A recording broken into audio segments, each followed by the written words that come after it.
Hi, I'm Peter Adamson, and you're listening to the History of Philosophy podcast, online at www.historyofphilosophy.net. Welcome to the first episode, Everything is Full of Gods, in which I'll introduce the podcast and tell you about the first Greek philosopher, Thales.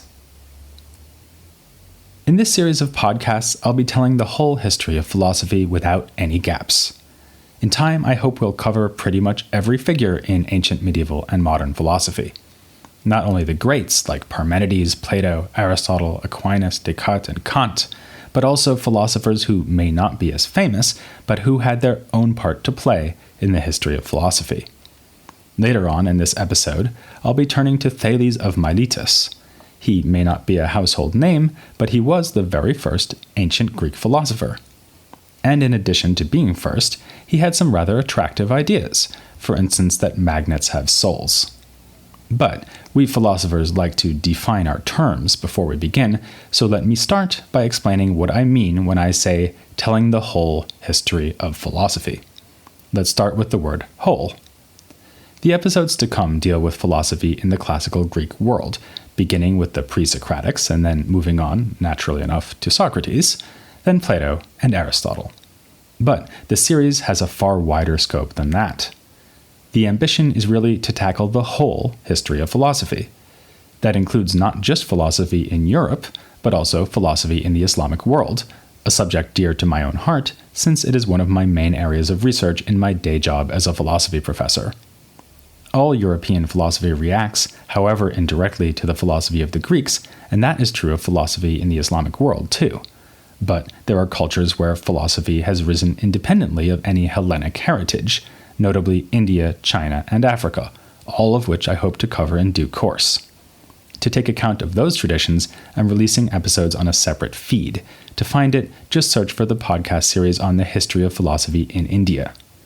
Or go to the podcast website where you'll find all the episodes in one place, along with suggestions for further reading, timelines with the dates of all the philosophers I discuss, and the opportunity to comment on the series. Again, the website is www.historyofphilosophy.net. And, by the way, if you would like to have a written version of the series, then you don't have to sit by your computer typing away feverishly as you transcribe what I'm saying. Edited and updated versions of the scripts are appearing as a series of books available from Oxford University Press, titled A History of Philosophy Without Any Gaps. That phrase, without any gaps, is the slogan of the podcast. It means several things, starting with the attention I'll pay to philosophy beyond Europe. I will also be making a special effort to cover female philosophers who are often excluded from the history of philosophy.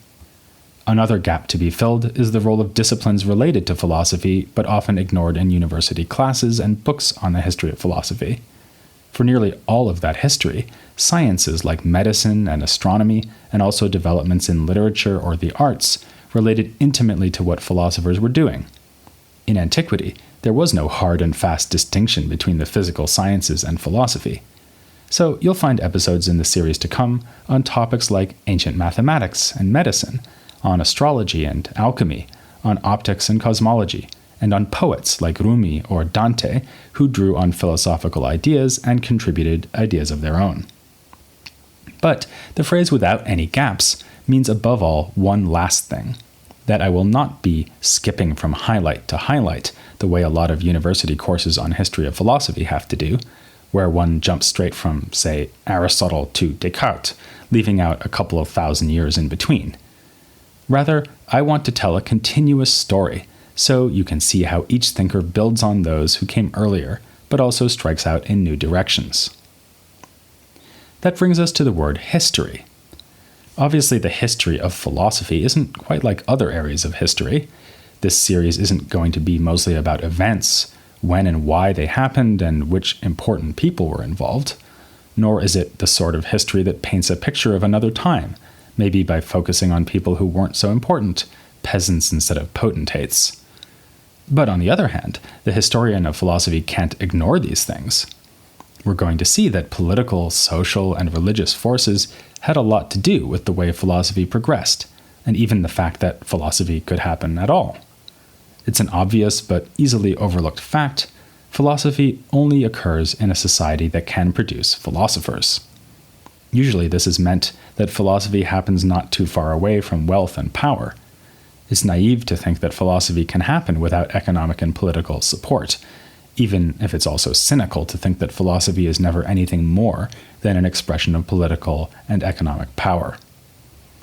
And of course, for the period we'll be studying, historical forces didn't only help to determine who the philosophers were and what they thought, they also determined whether and how their ideas reached us. For most of the time between the ancient Greeks and ourselves, it was extremely laborious, and therefore expensive, to transmit philosophical writings. They had to be copied by hand. We know about Greek and Latin ancient philosophy only thanks to manuscripts written in the medieval period, a manuscript being, as the word literally says, a text that is handwritten. Many periods of philosophical activity were sparked by massive efforts to translate philosophical texts into a new language. As we'll be seeing, philosophy in the Islamic world arose in large part because of the translation of Greek scientific texts into Arabic, and this all cost money. Just as much as at other times and places, this holds true of 6th century BC Greece, which is where our story begins. What was it that allowed philosophy to start there and then? Well, the first thing to realize is that Greek philosophy actually didn't start in Greece. It started in the territory called Ionia, on the western coast of present-day Turkey. This is where you get to if you start in Greece and go around or across the Aegean Sea towards the east, which is exactly what Greek-speaking peoples had done well before the 6th century BC. The ancient Greek historians tell us that in about 1100 BC, in response to an invasion of mainland Greece by a people they called the Dorians, many inhabitants of mainland Greece crossed over to Ionia. The very name Ionia comes from a legendary leader of the colonists, Ion. These migrants set up a number of colonies, some of which became extremely successful. One of the earliest colonies was Miletus, the city where philosophy would in due course be born. It was founded by a group who came from around Athens, the future home of Plato and Aristotle, and one of the few places in mainland Greece not to fall to the Dorians. At least that's what the ancient historians tell us, and the claim is supported by similarities between the Ionian dialect and the dialect they spoke near Athens, called Attic Greek, Attica being the area surrounding Athens. By the time of Thales and his successors, Miletus was a rich and successful city. Just like Australia in the 19th century, Miletus went from colony to independent economic power on the back of sheep. Their wool was exported across the Mediterranean. Miletus and other Ionian cities became wealthy enough to found colonies of their own, as far away as Italy, but also around the Black Sea, which was an area of strength for the Milesians in particular. Miletus was fairly far south in Ionia, and their location and success as traders meant that someone living in Miletus could easily be exposed to ideas and people from further inland to the east and from Egypt. So, it's always been tempting to say that Thales and the other Milesian thinkers got some of their ideas from Eastern or Egyptian traditions. For instance, Thales was famous for having predicted a solar eclipse in 585 BC. And if he really did that, he may have been using Babylonian astronomical tables to pull off the trick. There's also some evidence that Thales went to Egypt in person. And, by the way, in case you're worried that I've already left a gap by failing to discuss philosophy in ancient Egypt, you can stop worrying. The plan is to discuss this on future episodes, devoted to philosophy in the cultures of Africa and the African diaspora. Miletus, in any event, was a good place to be in the early 6th century BC if you wanted to become the first ever philosopher. But even Miletus wasn't the sort of town where you could just relax and gaze at the stars trying to figure out when the next eclipse might be coming along. It would be a while before a Greek author would describe full-time contemplation as anything like an ideal or desirable life. On this point, Aristotle makes particularly good reading for us philosophers. He explains that we are not, contrary to appearances, just leeching off society when we sit around reading books and having ideas. To the contrary, we are the highest achievers, the ones who realize human potential most fully. But a life of pure speculation was not Thales' style anyway, or so it would seem. He was no detached contemplator, more of an all-purpose wise man. In fact, he was named as one of these so-called 7 sages of the early period of Greece. Another one of the seven whose name is still remembered nowadays is Solon, who set down many of the laws governing Athens. Thales' political engagement is best shown by a report that he urged a political union between all the Ionian cities so that they could resist their neighbors to the east, a policy which, had it been adopted, might have enabled the cities to remain independent for longer than they did. In fact, only a few decades after the time of Thales, Miletus and other Ionian cities fell under the dominion of the Persians. More fun, and also showing a practical turn of mind, is the story about Thales and the olive presses. Supposedly, Thales' knowledge of weather conditions enabled him to predict a bumper crop of olives in the coming season.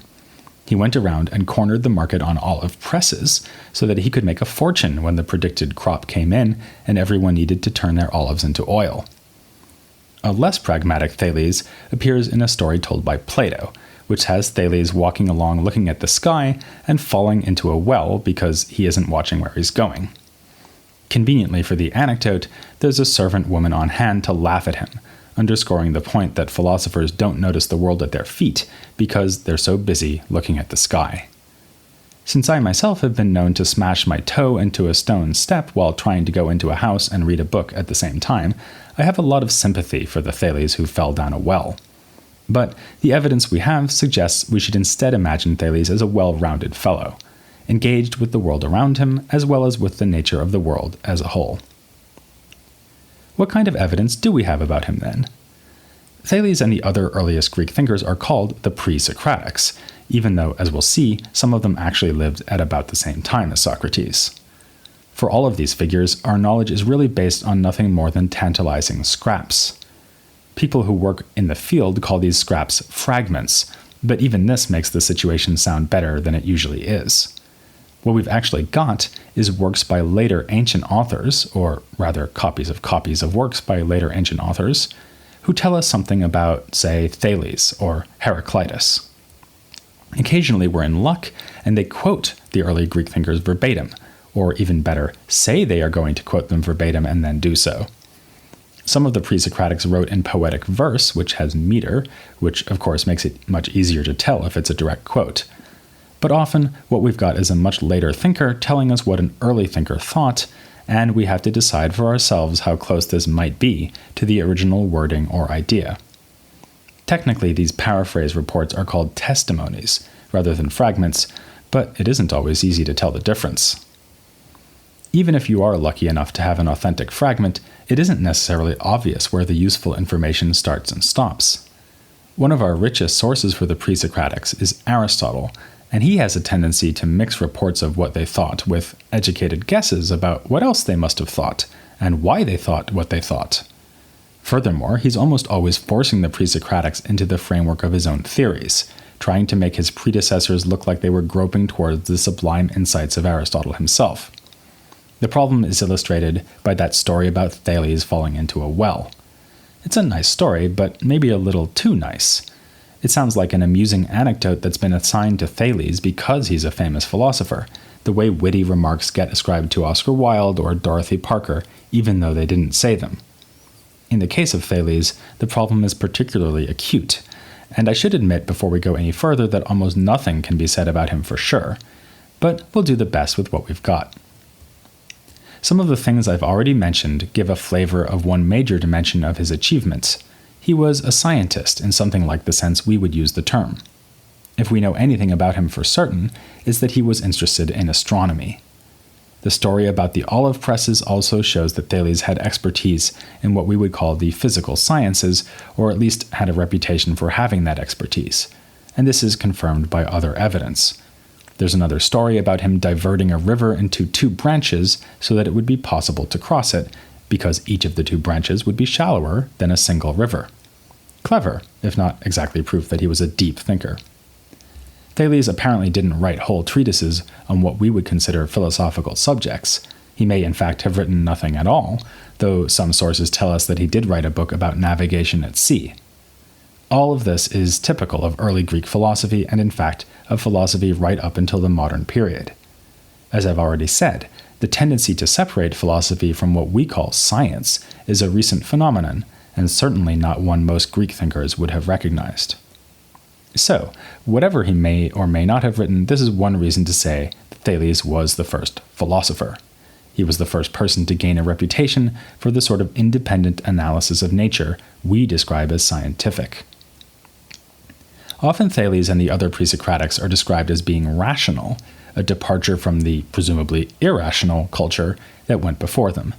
But this is not a very useful way of looking at it.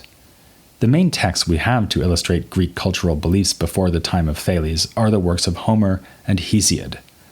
The Presocratics would have seen Homer's Iliad and Odyssey as the greatest touchstones of Greek culture. In the ancient Greek world, they played the sort of role that the Bible did in medieval Europe and that Shakespeare does for us, or used to when people knew their Shakespeare. Clearly, the Iliad and Odyssey aren't philosophical texts, but neither is Homer irrational. The Iliad is, among other things, a reflection on the sources and consequences of, as it says in the first line, the wrath of Achilles. Indeed, you could argue that Homer has a greater insight into cause and effect in the human sphere than most Presocratics have into the cause and effect of the world around us. The fact that Homer often invokes the agency of a god or goddess to explain what is happening in the Trojan War or in Odysseus's long voyage home only counts as irrational if you think that it's irrational to believe in the gods. Closer to the aim of Presocratic philosophy is Hesiod's Theogony, a poem setting out stories about the origins and natures of the gods, probably in part by collecting previous material. Some of this looks more or less explicitly cosmological, in a way that is not too distant from the kind of pre-Socratic theories we'll be talking about over the coming episodes. Hesiod even equates his gods and goddesses to his cosmological principles. To give just one example, the Greek word Uranos means heaven and is also the name of a god in Hesiod. So again, it's hard to make a good case for Hesiod being irrational. He's laying out a theology, and that theology is meant to be consistent and explain something, or even explain everything, as the whole universe is shown to be the production of fundamental divine forces.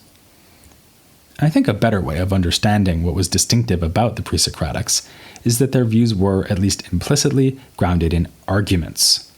This, to me, is the difference between early Greek philosophy and other early Greek cultural productions. We mostly have too little evidence about Thales to reconstruct the arguments that gave rise to his views, but Aristotle was probably right to try to reconstruct arguments of some sort or other. We can follow his example by turning finally to Thales's few attested philosophical claims. The best known is that he thought that water was really, really important. It's a little unclear, unfortunately, in what way exactly he thought water was important. Aristotle tells us that Thales believed the world floats upon water, like a piece of wood.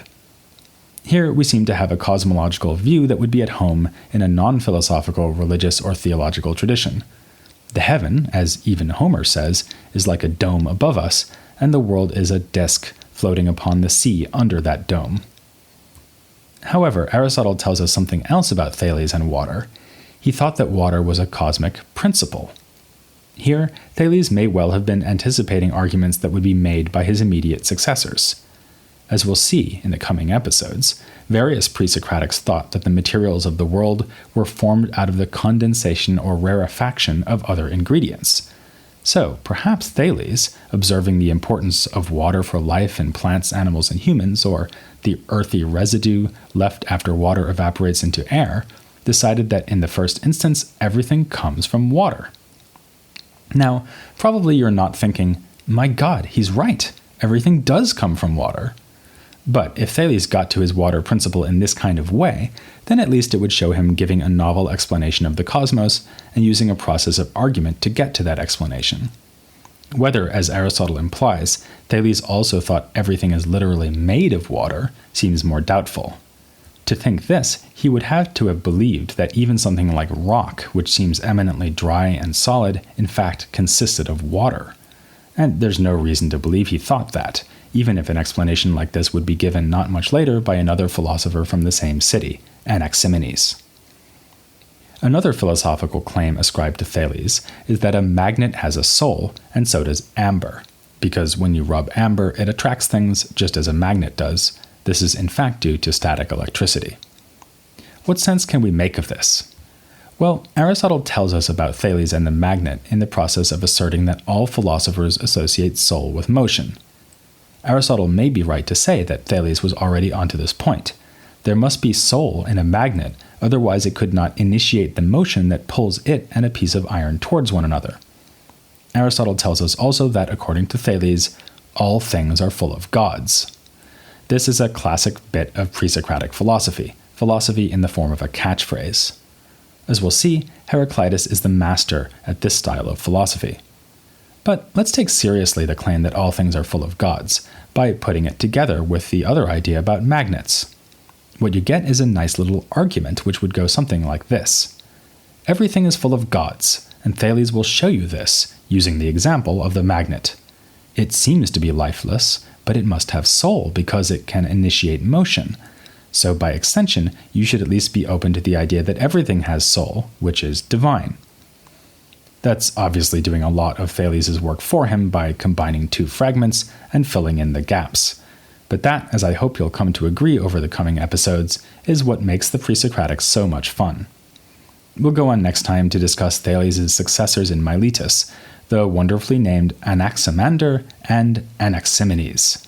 Then in the third episode, we'll have another chance to think about the rival claims of philosophy and Greek religion when we get to the provocative ideas of Xenophanes. So, if you like philosophers that have X's in their names, then you'll love the next two episodes of The History of Philosophy, without any gaps.